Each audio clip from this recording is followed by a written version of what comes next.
નમસ્કાર વિદ્યાર્થી મિત્રો, કેમ છો બધા? અહીંયા ફરી પરેશ પુરોહિત YouTube ચેનલમાં આપણું એકવાર ફરી હાર્દિક સ્વાગત છે. આપણે જે દ્રાવણના કન્સેપ્ટ ભણી રહ્યા છીએ એનો લાસ્ટ લેક્ચરમાં આપણે ઠાર બિંદુમાં અમને જેનો પણ થોડો અભ્યાસ કરેલો છે, એટલે કે ઠાર બિંદુમાં થતા ઘટાડાનો અભ્યાસ કર્યો.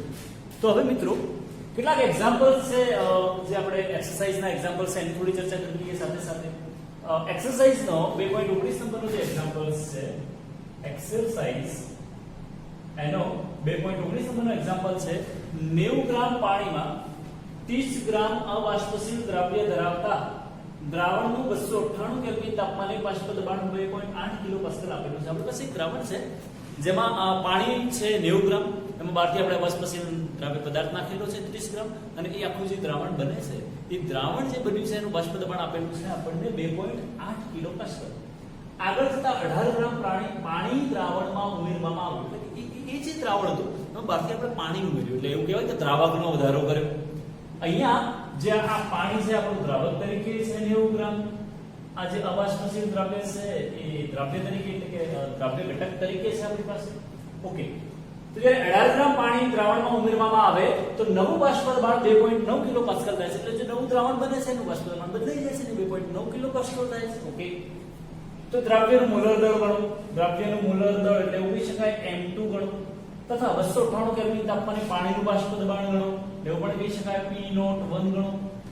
સિમ્પલ એક્ઝામ્પલ છે. ઓકે, તો હવે સ્ટાર્ટિંગમાં જ્યારે આપણે કેસ કન્ડિશન બનશે જેમાં 90 ગ્રામ પાણી છે એમાં 30 ગ્રામ અવાષ્પશીલ દ્રવ્ય પદાર્થ નાખેલો છે, તો એવું કહી શકાય કે સ્ટાર્ટિંગમાં જ્યારે આપણે પ્રક્રિયા કરીએ છીએ તે વખતે W2 બરાબર આપણી પાસે 30 ગ્રામ છે, એ જોઈ શકીએ આપણે. W1 90 ગ્રામ H2O છે આપણી પાસે. ઓકે, હવે આમાં રાઉટના નિયમનો ઉપયોગ થશે. રાઉટના બે નિયમ છે મિત્રો આપણી પાસે, બાષ્પશીલ માટે એટલે કે પ્રવાહી માટે અને ઘન પ્રવાહી માટે. એમાં અબાષ્પશીલ દ્રવ્ય હોય અને બાષ્પશીલ દ્રાવક હોય. તો આપણે અહીંયા જે રાઉટના નિયમનો ઉપયોગ કરવાનો છે, જેમાં બહારથી નાખેલો પદાર્થ અબાષ્પશીલ છે અને આપણો દ્રાવક બાષ્પશીલ છે, તો એના માટે આપણે જે ફોર્મ્યુલા યુઝ કરીએ છીએ P01 P1 upon P01 is equal to W2 ગુણ્યા M1 ભાગ્યા M2 ગુણ્યા W1. આ પ્રકારની ફોર્મ્યુલા સાબિત થશે. ઓકે, હવે P1 એટલે દ્રાવણનું બાષ્પ દબાણ. તો દ્રાવણનું જે બાષ્પ દબાણ છે આપણને આપેલું છે કે ભાઈ અહીંયા દ્રાવણનું બાષ્પ દબાણ કેટલું છે, તો 2.8 કિલો પાસ્કલ છે. તો therefore અહીંયા લખી શકીએ આપણે કે P01 -2.8 divided by P01 is equal to W2 દ્રવ્યનું વજન તો એ 30 છે આપણી પાસે, M1 દ્રાવકનું આણ્વીય દળ. દ્રાવક તરીકે કયો પદાર્થ છે આપણી પાસે? પાણી છે. પાણી છે ને દ્રાવક તરીકે. ઓકે, તેનું આણ્વીય દળ છે 18. M2 શોધવાનું છે. W1 દ્રાવકનું વજન તો 90 ગ્રામ. એવું કહી શકાય. અથવા મિત્રો એક્ઝેક્ટ આપણે છે ને જો એક્ઝેક્ટ આન્સર મેળવવો હોય તો આની જગ્યાએ આપણે એવું કરીએ કે આ જ સૂત્રમાં જે એક્ઝેક્ટ આન્સર મેળવવાનો હશે તો દ્રવ્યને અવગણ્યા વગર ગણી લઈએ. તો એવું પણ લખી શકાય N2 upon N1 plus N2, અથવા એવું લખી દઈએ ને N2 એટલે દ્રવ્યના મોલ, તો એની જગ્યાએ લખી દઈએ વજન ભાગ્યા આણ્વીય દળ divided by N1 એટલે W1 upon M1 plus N2 એટલે W2 upon M2. તો આનાથી શું થશે? તો આપણે દ્રવ્યને અવગણતા નથી તો થોડો આન્સર એક્યુરેટ મળશે, એટલા માટે આપણે લઈએ. ઓકે, કિંમત મૂકી દઈએ. W2 કેટલા? દ્રવ્યનું વજન 30 ભાગ્યા M2 divided by W1 એટલે 90 ભાગ્યા M1 એટલે 18 પ્લસ 30 ભાગ્યા M2 આટલું થઈ જશે. ઓકે છે મિત્રો, અહીંયા લખી શકીએ આપણે 18 95 5 લખી શકીશું. જો આનું કેલ્ક્યુલેશન કરવાનું થાય તો નીચેના ભાગમાં આપણે M2 લસા લઈશું. જો M2 લસા લેવામાં આવે તો M2 અહીંયા સામે ગુણાકારમાં જાય તો 5M2 30. તો therefore હજી આનું પણ સાદુરૂપ આપવું હોય મિત્રો તો આપી શકીએ P01 upon P01 minus 2.8 upon આના છેદમાં આવશે માઈનસ આના છેદમાં આવશે તો P01 આવી શકે is equal to ચલો 30 ભાગ્યા M2 30 ભાગ્યા M2 divided by અહીંયા લસા લેવાની વાત કરીએ આપણે M2 જો M2 લસા લેવામાં આવે તો M2 અહીંયા ગુણાકારમાં જશે તો અહીંયા આવશે 5M2 plus 30 M2 થઈ જશે કેન્સલ. m2 શું થઈ જાય કેન્સલ થઈ જાય. હવે જો અહીંયા આપણે 5 કોમન નીકાળીએ છીએ તો 5 કોમન નીકાળતા તો અહીંયા p10 और p01 upon p01 કરશો તો કેટલું આવશે 1 આવશે. તો 1 minus 2.8 divided by p01 is equal to okay. હવે અહીંયા આપણે વિચાર લઈએ મિત્રો અહીંયા જે સામેનું સ્ટેપ છે અહીંયા ઉપર કેટલા વધે છે 30 ઉપર લખી દઈશું 30. નીચે જે વધે છે આપણે ઓકે અહીંયા નીચે જે વધે છે 5 કોમન નીકાળી દઈએ તો વધશે m2 6 ઓકે. કેટલા વધશે m2 6 અહીંયા 30 છે નીચે 5 છે તો એવું પણ કરી શકીએ 5 6 * 30 5 6 30 થઈ જાય. તો આ સ્ટેપને હું ફરી અહીંયા લખી દઉં છું. therefore 1 minus 2.8 upon p01 is equal to સામે શું વધે છે 6 upon m2 6 આ પ્રકારનું કોઈ ફોર્મ્યુલા બને છે 6 upon m2 6. હવે આમાં શું કરીશું તો ધ્યાન આખું જે આ સ્ટેપ છે આ સ્ટેપને આપણે આ બાજુ 1 માંથી માઈનસ કરી નાખીએ અને આ 2.8 upon p01 છે આ બાજુ જાય તો શું થઈ જાય પ્લસ થઈ જાય. તો therefore 1 minus 6 upon m2 6 is equal to આ સ્ટેપને આ બાજુ લઈ જતા 2.8 upon p01 થશે. ઓકે સિમ્પલ છે. હવે આનું સાદું રૂપ આપીએ તો ફરી આ પાછું લસા લેવાશે એટલે સામે ગુણાકારમાં જાય તો therefore m2 6 minus 6 divided by m2 6 is equal to 2.8 upon p01 થશે. 6 6 કેન્સલ થઈ જાય તો therefore m2 divided by m2 6 is equal to 2.8 upon p01. આને કીધી આપણે ફોર્મ્યુલા નંબર 1. અને શું કીધી આપણે ફોર્મ્યુલા નંબર 1 એકદમ સરળ અને સિમ્પલ છે. અવાસ્પશીલ બાષ્પશીલનો આપણે રૂલ્સ લગાવ્યા છે અને એમાંથી આપણે બધા ફોર્મ્યુલા લગાવી છે. હવે આગળ શું કહેવા માંગે છે કે 298 કેલ્વિન તાપમાને બાષ્પ દબાણ 2.8 કિલોપાસ્કલ છે. આગળ જતા એટલે નેક્સ્ટ શું કરીએ આપણે 18 ગ્રામ પાણી દ્રાવણમાં ઉમેરવામાં આવે છે. 18 ગ્રામ પાણી ઉમેરવામાં આવે. પાણી ઉમેર્યું એટલે દ્રાવક ઉમેર્યું છે. તો હવે જે નવી કન્ડિશન થશે એમાં W2 બરાબર એ તો 30 ગ્રામ જ રહેશે પણ જે W1 છે આપડા એ W1 બરાબર પહેલા તો આપણી પાસે 90 ગ્રામ એમાં તમે 18 ગ્રામ પાણી ઉમેરો છો એટલે 90 + 18 એટલે 108 ગ્રામ થશે.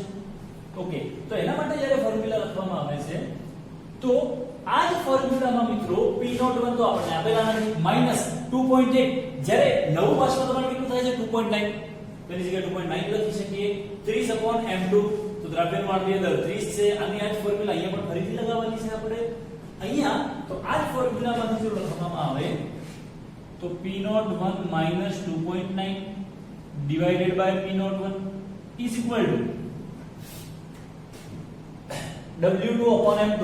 તો W2 કેટલા છે આપડા 30 ભાગ્યા M2 divided by W1 upon M1. W1 હવે કેટલા આવશે મિત્રો 108 ભાગ્યા M1 18 પ્લસ અહીં આપણે એવું કહી શકીએ કે ચલો ભાઈ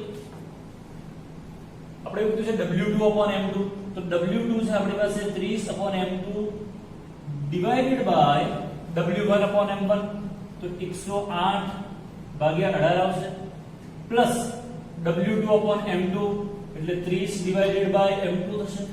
ઓકે અહીંયા એવું લખી શકીએ 18 6 જા 108 18 ગુણ્યા 6 કરશો તો 108 થશે.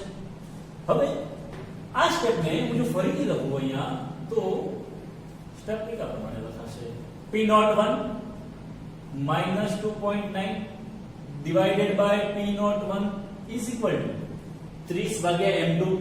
અહીંયા મિત્રો કોમન લઈએ હવે સ્ટેપ થોડું આપણે નાનું કરીએ કે કોમન લઈએ સોરી અહીંયા લસા લઈશું તો M2 આવશે તો 6m2 30 m2 ગુણાકારમાં જાય તો 6m2 30 m2 m2 કેન્સલ થઈ જશે. હવે વારંવાર લખતા નથી જે આપણે ઉપર ઓલરેડી સ્ટેપ શીખવાડી દીધું છે અહીંયા m2 m2 કેન્સલ થાય છે તો એ સ્ટેપ જો લખવામાં આવે તો ફાઇનલ આન્સર એટલો આવશે 30 ભાગ્યા અહીંયા શું વધે છે 6m2 30 6m2 30 તો આમાંથી કોમન 6 નીકાળી શકાય. 6 જો કોમન નીકાળો તો 6 કોમન નીકાળતા કે આવું બનશે 30 divided by 6 બ્રેકેટમાં m2 5 એવું લખી શકાય 6 5 કેટલા થશે 30 તો 5/m2 5 તો therefore અહીંયા પણ એક પ્રકારે જેમ અહીંયા આપણે સોલ્યુશન કર્યું છે P1 P01 upon P01 minus 2. તો એ પ્રમાણે કેલ્ક્યુલેશન કરીએ તો મિત્રો એવું થશે કે 1 minus 2.9 upon P01 is equal to 5 upon M2 plus 5 થશે. ઓકે, હવે આ જે 2.9 વાળું છે ને આ બાજુ લઈ જઈએ આપણે, આ બાજુ લઈ જઈએ તો therefore 1 minus 5 divided by M2 plus 5 is equal to 2.9 divided by P01 થશે. તો therefore અને અહીંયા લસામાં લઈ લીધે M2 plus 5 minus 5 minus 5 plus 5 cancel. તો therefore ઉપર વધે છે આપણે કેટલા, તો M2 divided by M2 plus 5 is equal to 2.9 upon P01. આને કહી દઈએ ફોર્મ્યુલા નંબર 2. આને કહી દીધું આપણે કયું, ફોર્મ્યુલા નંબર 2. ઓકે, તો આપણે બે ફોર્મ્યુલા મળી ગયા છે મિત્રો, અને બંને ફોર્મ્યુલાની જો ચર્ચા કરીએ તો પહેલું ફોર્મ્યુલા છે આપણી પાસે M2 upon M2 plus 6 is equal to 2.8 upon P01. બીજું ફોર્મ્યુલા છે M2 upon M2 plus 5 is equal to 2.9 upon P01 છે. હવે આ બંનેમાંથી આપણે શોધવાનું શું છે ધ્યાનથી જોઈએ. દ્રવ્યનું મોલર દળ શોધો. દ્રવ્યનું મોલર દળ એટલે M2 શોધવાનું છે. તો એક કામ કરીએ, આ 1 અને 2 નો ગુણોત્તર લઈએ. શું કરવામાં આવશે, 1 અને 2 નો ગુણોત્તર લેતા. તો જો 1 અને 2 નો ગુણોત્તર લેવો હોય મિત્રો તો અહીંયા આપણે લખી દઈએ થોડો 1 અને 2 નો ગુણોત્તર કઈ રીતે કરવાનો.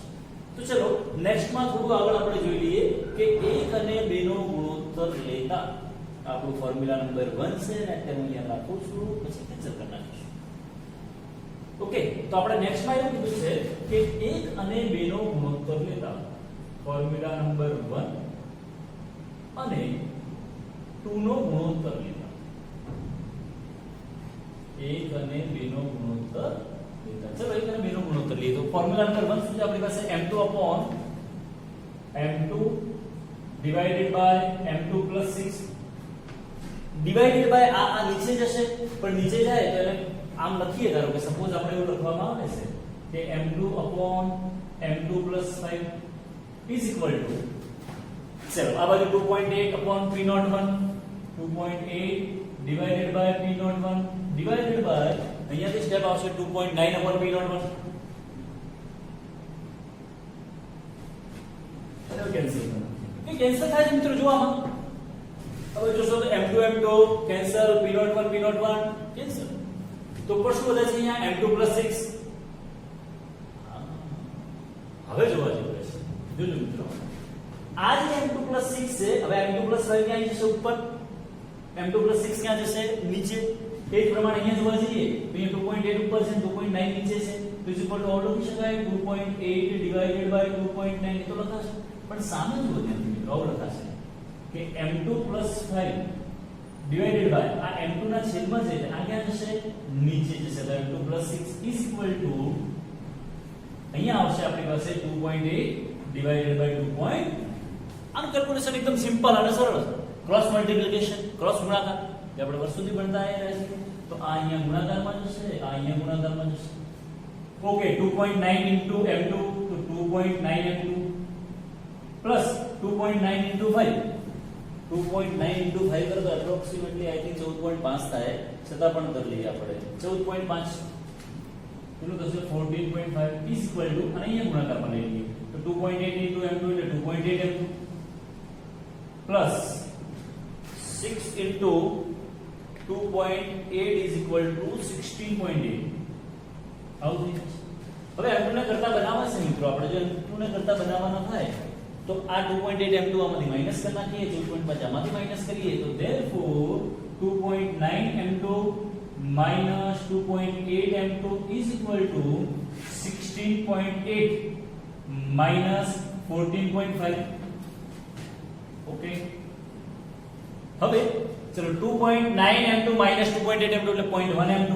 તો therefore 0.1 M2 is equal to 16.8 minus 14.5 એવું લખી શકાય 2.3. તો therefore M2 is equal to 2.3 divided by 0.1 is equal to 23 gram per mole. શું આવશે 23 gram per mole. થોડો એક્ઝામ્પલ લેન્ધી છે મિત્રો, પણ છે સહેલો. આપણને એવું લાગશે કે થોડો એક્ઝામ્પલ લેન્ધી છે તો એનસીઈઆરટી બોર્ડ્સ વગેરેમાં પૂછાઈ શકે, નીટમાં બને ત્યાં સુધી આના ક્વેશ્ચન ના પૂછાય કારણ કે થોડો લેન્ધી છે, એટલા માટે ટાઈમ કન્ઝ્યુમિંગ એક્ઝામ્પલ છે. હવે આપણો એક્ઝામ્પલ અહીંયા પૂરો નથી થયો મિત્રો. હજી એવું કીધું છે આપણને કે એ જે તાપમાન એટલે કે 298 કેલ્વિન તાપમાને પાણીનું બાષ્પ દબાણ ગણો, જે શુદ્ધ દ્રાવક છે P01. તો એવું કરી શકીએ આપણી પાસે જે આપણા ફોર્મ્યુલા 1 અથવા ફોર્મ્યુલા 2 હતા એમાં કોઈકમાં એક્ઝામ્પલમાં એ સમીકરણમાં કિંમત મૂકી M2 ની અને P10 શોધી શકાય. ધારો કે સમીકરણ નંબર 2 છે તો સમીકરણ 2 માં એવું લખી દઈએ આપણે. સમીકરણ 2 માં M2 ની કિંમત મૂકતા M2 ની કિંમત મૂકતા ચલો ની કિંમત મૂકી દઈએ. તો M2 કેટલા છે આપણી પાસે 23. તો 23 divided by 23 plus 5 is equal to 2.9 divided by P01 23 upon 28. આ P01 ને કરતા બનાવીશું આપણે તો is equal to અહીંયા કેટલા છે 2.9 ગુણ્યા 23 + 5 એટલે 28 divided by 23. તો therefore P01 is equal to 2.9 into 28 divided by 23 is equal to 3.53. આ મળ્યું આપણને પાણી એટલે કે શુદ્ધ દ્રાવકનું બાષ્પ દબાણ જે આપણે શોધવાનું હતું. તો બાષ્પ દબાણનો એકમ શું લખવો? તો અહીંયા જનરલી આપણે જે પણ બાષ્પ દબાણ લીધા છે બધાને એકમ જો કિલો પાસ્કલ. અહીંયા પણ જે એકમ લીધેલો છે કિલો પાસ્કલ, તો આનો પણ એકમ રાખીશું આપણે કિલો પાસ્કલ. તો આવડી જાય એવો જ એક્ઝામ્પલ છે મિત્રો, એકદમ સરળ અને સિમ્પલ છે. એક્ઝામ્પલ બહુ જ સરળ અને સિમ્પલ છે પણ થોડો લેન્ધી છે તો એને ધ્યાનથી ભણજો. ઓકે, તો ફટાફટ એને નોટબુકમાં લખી દઈશું મિત્રો આપણે, પછી ત્યારબાદ બીજા એક્ઝામ્પલની ચર્ચા કરીએ. ઓકે મિત્રો, તો એક્સરસાઇઝનો આપણો એક્ઝામ્પલ નંબર 2.20 કયા પ્રકારનો છે? 2.20 ખાંડના 5% દ્રાવણ, ખાંડનું એક દ્રાવણ બનાવેલું છે અને 5% છે અને 5% છે તો કયું? દળથી, વજનથી, મતલબ દળથી કે વજનથી અથવા કદથી કે પછી વજન કદથી. તો આપણને કીધું છે દળથી એટલે એવું કહેવાય 5% W/W. ઓકે, સરસ. તો ખાંડના 5% W/W દ્રાવણનું ધાર બિંદુ 271 કેલ્વિન છે. તો આપણને જે દ્રાવણ બનાવીને આપેલું છે એનું ધાર બિંદુ 271 કેલ્વિન આપેલું છે. જો શુદ્ધ પાણીનું ધાર બિંદુ 273.15 કેલ્વિન હોય, આપણે જે શુદ્ધ પાણી લઈશું જેમાં જે શુદ્ધ દ્રાવક છે એમાં આપણે ખાંડ નાખીને જે દ્રાવણ બનાવેલું છે એ એક દ્રાવક જે પાણી લીધેલો છે એનું ધાર બિંદુ આપેલું છે 273.15. તો પાણીમાં 5% ગ્લુકોઝ ધરાવતા દ્રાવણનું ધાર બિંદુ શોધો. તો મિત્રો એવું છે આમાં આપણને KF આપેલો નથી, KF આપેલો નથી. તો એક કામ કરી શકીએ આપણે કે જે પહેલું દ્રાવણ છે આપણી પાસે ખાંડ વાળું દ્રાવણ 5% W/W. તો ખાંડનું આવું લખી શકાય 5% W/W ખાંડનું જલીય દ્રાવણ. તો આ જે 5% W/W ખાંડનું જલીય દ્રાવણ છે એનો મતલબ એવું થાય કે W બરાબર W2 બરાબર 5 ગ્રામ ખાંડ છે અને W1 બરાબર 95 ગ્રામ H2O થશે. કારણ કે બંનેનો સરવાળો થઈ કેટલો થશે? તો 100 થાય. જ્યારે પણ W/W હોય કે V/V હોય તો બંનેનો દ્રવ્યના દ્રાવકનો સરવાળો હંમેશા યાદ રાખવું કે 100 જ કરવાનો રહેશે. તો જો W2 5 ગ્રામ હોય તો આ W1 બરાબર કેટલા થશે? 95 ગ્રામ થશે. ઓકે, આ તો સમજણ પડે છે, આ તો ઈઝી છે. હવે આપણને દ્રાવણનું ધાર બિંદુ આપેલું છે અને શુદ્ધ દ્રાવકનું આપેલું છે. તો આપણે તમને આવું સૂત્ર પણ છે ને કે ડેલ્ટા TF = T0F - TF એટલે કે શુદ્ધ દ્રાવકનું ધાર બિંદુ જે આપણે લાસ્ટ લેક્ચરમાં એની થિયરી ભણેલા છીએ મિત્રો. તો T0F કેટલું છે આપણી પાસે? 273.15 273.15 - TF દ્રાવણનું ધાર બિંદુ છે 271. તેનો આન્સર આવે છે 273 માંથી જશે એટલે એવું લખી શકાય 2.15 કેલ્વિન. તો ડેલ્ટા TF મળી ગયો મિત્રો આપણને કેટલો? 2.15 કેલ્વિન.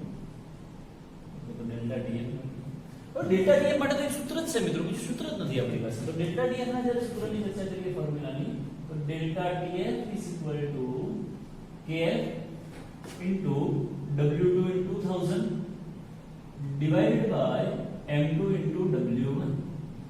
મિત્રો જેટલા પણ ફોર્મ્યુલા તમે યાદ રાખવાનો પ્રયત્ન કરશો, જેટલા પણ ફોર્મ્યુલાસ યાદ રાખશો, તમે એને વારંવાર રિપીટ કરશો એટલો એક્ઝામ્પલ્સ ફટાફટ આવશે. એક્ઝામ્પલ્સ ત્યારે જ આવડશે કે જ્યારે ફોર્મ્યુલા આવડતી છે. ફોર્મ્યુલા યાદ રહેવી ખૂબ જરૂરી છે. સમજવી માત્ર સમજણ તો પડે છે, સમજણ પડવી કોઈ મોટી વસ્તુ નથી, પણ એને યાદ રાખવી પણ એટલી જરૂરી છે જેટલી આપણને સમજણ પડે છે. તો એમાંથી આપણે KF શોધી શકાય મિત્રો. ચલો KF ને કરતા બનાવી દો આમાંથી. તો KF ને કરતા બનાવવામાં તો ડેલ્ટા TF ગુણ્યા M2 ગુણ્યા W1 આ બંને આ બાજુ જશે ડિવાઇડેડ બાય W2 × 2000 થશે. ચલો ડેલ્ટા ટીએફ કેટલો મળ્યો આપણને 2.15 ડિવાઇડેડ બાય m2 દ્રવ્યનું આણ્વીય દળ. એ દ્રવ્ય તરીકે ખાંડ છે આપણી પાસે. અને જ્યારે જ્યારે પણ આપણને સમજણ છે કે ભાઈ ખાંડ હોય તો એનું આણ્વીય દળ 342 ગ્રામ પ્રતિ મોલ. કેટલું થાય? 342 ગ્રામ. તો અહીંયા m2 બરાબર થશે 342 ગુણ્યા w1 દ્રાવકનું વજન તો કેટલું થાય છે 95 ડિવાઇડેડ બાય w2 દ્રવ્યનું વજન કેટલું છે 5 ગુણ્યા 1000. તો ધેરફોર આ ફોર્મ્યુલા પરથી જ્યારે આપણે kf શોધવાનું થાય મિત્રો તો kf બરાબર કેટલા પ્રકાર મળશે 2.15 ગુણ્યા 342 into 95 divided by 5 divided by 1000 13.97 એવું લખી શકાય એનો unit kelvin kilogram mall inverse. જ્યારે પણ એક્ઝામ્પલ્સ અથવા તો થિયરીમાં આપણે એનસીઈઆરટી માં લખતો હોઈએ ત્યારે એનો એકમ લખવો ખાસ જરૂરી છે. ઓકે, હવે થોડી એની આગળ ચર્ચા કરીએ. સર કેપ તો મળી ગયું, તો આપણે શોધવાનું શું કીધું છે? આ બધી જ વસ્તુ જો આપેલ હોય તો પાણીમાં 5% ગ્લુકોઝ ધરાવતા દ્રાવણનું ઠાર બિંદુ શોધો. ગ્લુકોઝ ધરાવતા દ્રાવણનું ઠાર બિંદુ શોધો એટલે TF શોધવાનો છે. TF T0F એટલે શુદ્ધ દ્રાવકનું ઠાર બિંદુ થાય અને TF એટલે દ્રાવણનું ઠાર બિંદુ થાય. તો આ જે માહિતી આપણે અહીંયા લખી દઈએ કે આ બધી જ જે માહિતી આપેલી છે આપણને ખાંડ માટેની માહિતી છે. હવે બાજુમાં લખી દઈએ આપણે એ જ પ્રકારે ગ્લુકોઝ માટે થોડી ચર્ચા કરીશું. ખાંડની ઇન્ફોર્મેશન પૂરી થઈ ગઈ. હવે આપણી પાસે ઇન્ફોર્મેશન આવશે જે બધી કોના માટે આવે તો ગ્લુકોઝ માટે આવે છે. તો હવે ગ્લુકોઝ માટે ચર્ચા કરીએ તો 5% દ્રાવણ છે એનો મતલબ એવું થાય કે W2 બરાબર સેમ કન્ડિશન 5 ગ્રામ, W1 બરાબર 95 ગ્રામ.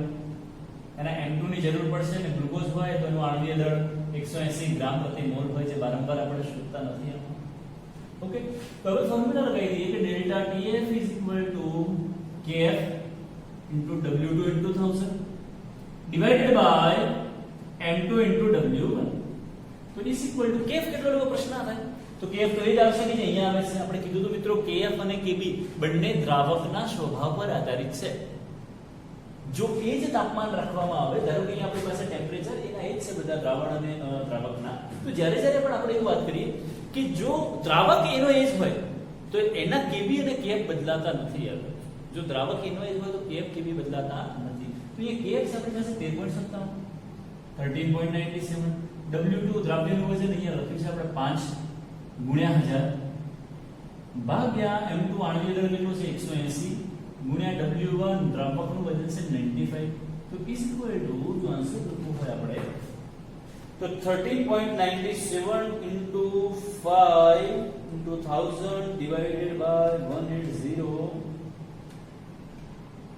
divided by 95. આન્સર આવશે 8.169. ફરી પર નાખીએ 13.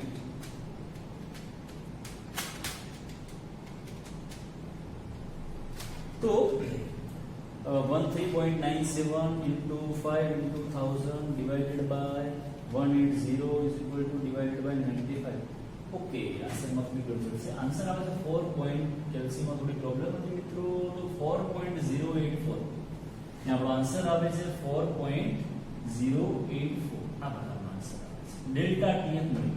હવે ડેલ્ટા ટીએફ છે તાપમાન છે. તો તાપમાન હોય તો અહીંયા આપણે એકમ લખવો તો લખી શકાય કે કેલ્વિન કેલ્વિન, તો આનું એકમ પણ શું થશે કેલ્વિન થશે.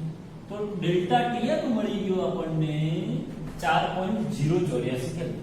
હવે ડેલ્ટા ટીએફ નથી શોધવાનું મિત્રો, આપણને શોધવાનું શું કીધું છે કે આપણે જે 5% ગ્લુકોઝ ધરાવતું દ્રાવણ છે ઠાર બિંદુ શોધો. તો આપણી પાસે જે ફોર્મ્યુલા આવી છે કે ડેલ્ટા ટીએફ T0F TF. આમાંથી આપણે TF શોધવાનું.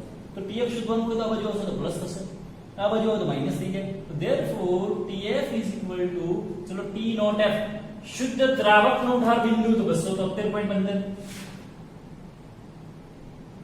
Minus delta TF 4.084 is equal to therefore TF is equal to થશે આપણો TF is equal to થશે 273.15 minus 4.084 is equal to થશે 269.066 કેલ્વિન. 269.066 કેલ્વિન. તો આ જે મળ્યું આપણને ગ્લુકોઝના દ્રાવણનું ઠાર બિંદુ મળે છે. ઓકે, તો આ એક્ઝામ્પલ તો કયો આપણો મિત્રો 2.20 નંબર જે એક્સરસાઇઝ છે એનો 2.20 નંબરનો એક્ઝામ્પલ છે. એ જ પ્રકારે આપણને દરેક એક્સરસાઇઝમાં આપેલો છે 2.21 નંબરનો એક્ઝામ્પલ પણ આપેલો છે. આપણે 2.21 નંબરના એક્ઝામ્પલની ચર્ચા કરીએ. ઓકે મિત્રો, તો નેક્સ્ટ એક્ઝામ્પલ છે આપણી પાસે 2.21 અને એક્સરસાઇઝના 2.21 ના એક્ઝામ્પલ્સની જો રકમની ચર્ચા કરીએ આપણે તો એવું લખેલું છે કે બે તત્વો A અને B, આપણે એક સંયોજન છે જેમાં તત્વો આપેલા છે A અને B ભેગા થઈને સંયોજનો બનાવે છે. એવા બે સંયોજનો બનાવે છે. એ બે સંયોજનોમાં એક સંયોજન છે આપણી પાસે AB2 પ્રકારનું સંયોજન બને છે અને બીજું AB4 ધરાવતું સંયોજન બને છે. ઓકે, હવે તેમને આ બંનેને 20 ગ્રામ બેન્ઝીનમાં ઓગાળતા AB2 ને પણ 20 ગ્રામ બેન્ઝીનમાં ઓગાળેલો છે અને AB4 ને પણ 20 ગ્રામ બેન્ઝીનમાં ઓગાળેલો છે. જ્યારે AB2 ને 20 ગ્રામ બેન્ઝીનમાં ઓગાળવામાં આવે છે તો એ વખતે AB2 નો 1 ગ્રામ ઠાર બિંદુમાં 2.3 કેલ્વિનનો ઘટાડો કરે છે. તો AB2 માટે જો લખવામાં આવે મિત્રો, પહેલા આપણે ચર્ચા કરીએ કોના માટે? AB2 માટે. તો AB2 જે છે એનું વજન આપેલું છે આપણે જેને W2 બરાબર કેટલું કહી દઈએ 1 ગ્રામ છે. એના માટે W1 બરાબર કહીશું તો 20 ગ્રામ બેન્ઝીન છે આપણી પાસે. કારણ કે દ્રાવક જે છે એનું વજન કેટલું આપેલું છે આપણને 20 ગ્રામ, તો W1 બરાબર 20 ગ્રામ થશે. હવે જ્યારે આપણે AB2 નો 1 ગ્રામ 20 ગ્રામ બેન્ઝીનમાં ઓગાળવામાં આવે છે તો ઠાર બિંદુમાં 2.3 કેલ્વિનનો ઘટાડો થાય છે. તો એ વખતે એવું લખી શકાય કે ડેલ્ટા TF બરાબર 2.3 કેલ્વિન આપણને શું મળે છે. તો જ્યારે AB4 નો 1 ગ્રામ, એ બાજુમાં આપણે AB4 માટે ઇન્ફોર્મેશન લખી દઈએ કે ચલો AB4 માટેની ચર્ચા કરીએ. તો AB4 માટે AB4 નો 1 ગ્રામ છે તો એના માટે પણ W2 બરાબર કેટલા છે 1 ગ્રામ. W1 બેન્ઝીનમાં ઓગાળેલો છે કેટલા ગ્રામ? 20 ગ્રામ બેન્ઝીનમાં ઓગાળેલો છે. પણ જ્યારે એને ઓગાળવામાં આવે છે તો 1.3 કેલ્વિનનો ઘટાડો કરે છે. તો એના માટે ડેલ્ટા TF બરાબર 1.3 કેલ્વિન થાય છે. બેન્ઝીનનો મોલર અવનયન અચળાંક 5.1 એટલે એવું કહેવાય KF, અને KF બંને માટે સેમ હશે. આના માટે પણ આપણે KF લખી દઈએ તો KF બરાબર 5.1 થશે. આના માટે પણ KF લખી દઈએ તો KF બરાબર 5.1 થશે. તો A અને B ના પરમાણુય દળ શોધો. A અને B ના પરમાણુય દળ કેટલા હશે એની ચર્ચા કરવાની છે. તો આના માટે જો ફોર્મ્યુલા યુઝ કરીએ delta TF KF W2 1000, and W2 નો મતલબ એવું થશે કે AB2 નું વજન divided by m of AB2 into W1 લખી શકાય. m of AB2 ને આપણે કરતા બનાવી દઈએ. therefore m of AB2 is equal to, ચલો KF કેટલા તો 5.1 into W2 દ્રવ્યનું વજન 1 into 1000 divided by delta TF અહીંયા નીચે આવશે કેટલા છે 2.3 છે ગુણ્યા W1 છે આપણી પાસે 20. તો therefore m of AB2 મળે છે અહીંથી આપણને m of AB2 is equal to 5.1 into 1000 into 1 divided by 2.3 divided by 20 110.869 110.869 એનો એકમ થશે ગ્રામ પર મોલ અને આણ્વીય દળ છે એટલા માટે. ઓકે, તો એ જ પ્રમાણે જ્યારે આપણે અહીંયા ચર્ચા કરીએ AB4 માટે જ્યારે આણ્વીય દળ શોધવાનું થશે તો લખી શકાય m of AB4 is equal to, કરતા બનાવી દઈએ ડાયરેક્ટલી. તો m of AB4 ને કરતા બનાવીશું તો ઉપર લખાશે KF 5.1 into W2 કેટલા છે 1 into 1000 divided by delta TF છે આના માટે 1.3 ગુણ્યા W1 છે 20. therefore MAB4 અથવા તો AB4 નું મોલેક્યુલર માસ અથવા આણ્વીય દળ કેવું હોય તો 5.1 into 1000 divided by 1.3 divided by 20 એટલે આવશે 196.153 196.153 એનો પણ યુનિટ થશે ગ્રામ પર. તો પણ બે વસ્તુ મળી ગઈ મિત્રો અહીંથી. AB4 નું આણ્વીય દળ મળ્યું, AB2 નું આણ્વીય દળ મળ્યું, પણ આપણને રકમમાં AB2 અને AB4 ના આણ્વીય દળ શોધવાના નથી પૂછાયું. તો આપણને એવું કીધું છે કે A અને B ના પરમાણુય દળ શોધો. તો થોડું આપણે સિમ્પલ વિચારીએ કે ભાઈ કોઈ પણ પદાર્થ હોય અને એ પદાર્થનું કુલ આણ્વીય દળ એટલે શું? તેમાં રહેલા પરમાણુના પરમાણુય દળનો સરવાળો.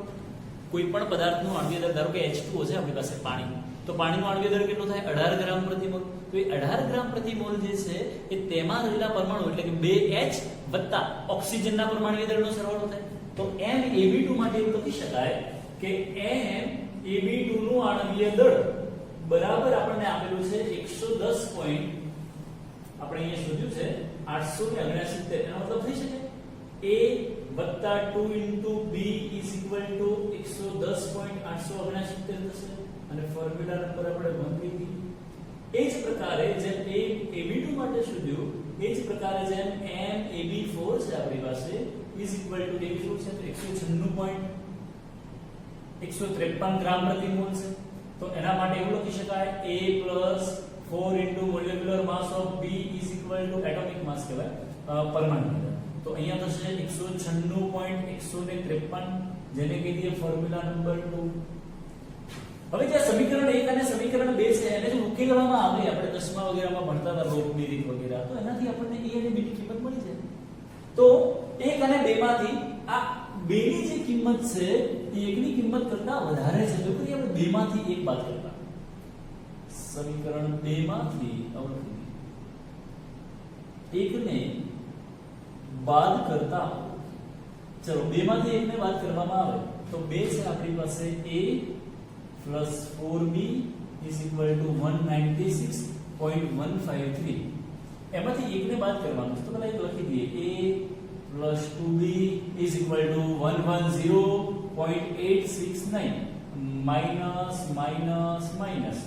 Okay, A minus A cancel થઈ જાય, 4B minus 2B એટલે થશે 2B is equal to okay 196.153 minus 110.869 is equal to 85.284. So therefore B is equal to divided by 2 કરવામાં આવે તો 42.642 ગ્રામ પર મોલ. કેટલા થશે? ગ્રામ પર મોલ. અને જો B નું પરમાણ્વીય દળ મળી જાય તો એનું તો સહેલું છે મિત્રો. આ જે કિંમત મળી છે એને યા તો ફોર્મ્યુલા 1 માં મૂકી દો યા ફોર્મ્યુલા 2 માં. પણ ફોર્મ્યુલા 1 માં મૂકીએ કારણ કે આપણે 2B ની ડાયરેક્ટ કિંમત છે એટલે એને કરતા બનાવી શકાય. તો therefore સમીકરણ 1 પરથી લખી શકાય A બરાબર આ 2B છે ને આ બાજુ લઈ જઈશું આપણે તો 110.869 minus 2 into B એટલે B ને 2 વડે ગુણીએ તો કેટલા આવશે?